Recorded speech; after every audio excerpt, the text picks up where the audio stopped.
Exodus. Chapter 38. He made the altar of burnt offering of acacia wood. It was square.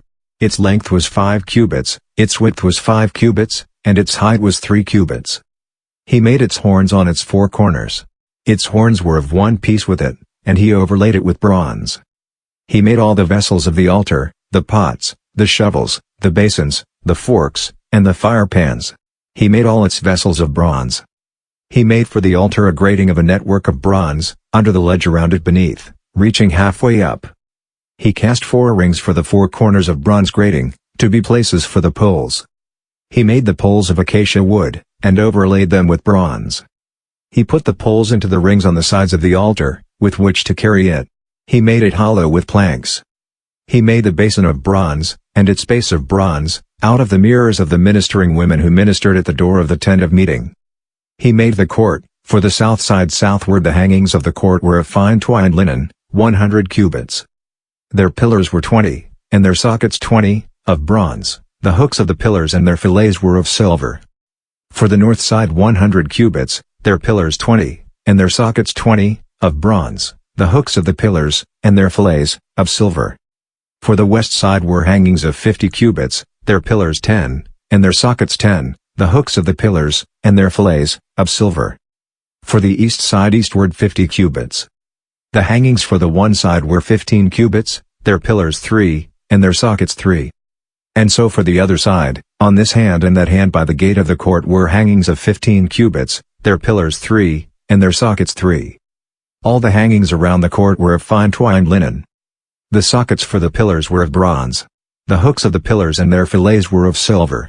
Their capitals were overlaid with silver. All the pillars of the court had silver bands. The screen for the gate of the court was the work of the embroiderer, of blue, purple, scarlet, and fine twined linen. 20 cubits was the length, and the height along the width was 5 cubits, like the hangings of the court. Their pillars were 4, and their sockets 4, of bronze, their hooks of silver, and the overlaying of their capitals, and their fillets, of silver. All the pins of the tabernacle, and around the court, were of bronze. These are the amounts of materials used for the tabernacle, even the tabernacle of the testimony, as they were counted, according to the commandment of Moses, for the service of the Levites, by the hand of Itamar, the son of Aaron the priest. Bezalel the son of Uri, the son of Hur, of the tribe of Judah, made all that Yahweh commanded Moses. With him was Aholiab, the son of Ahusamach, of the tribe of Dan, an engraver, and a skillful workman, and an embroiderer in blue, in purple, in scarlet, and in fine linen. All the gold that was used for the work in all the work of the sanctuary, even the gold of the offering, was 29 talents and 730 shekels, according to the shekel of the sanctuary. The silver of those who were counted of the congregation was 100 talents and 1,775 shekels, according to the shekel of the sanctuary.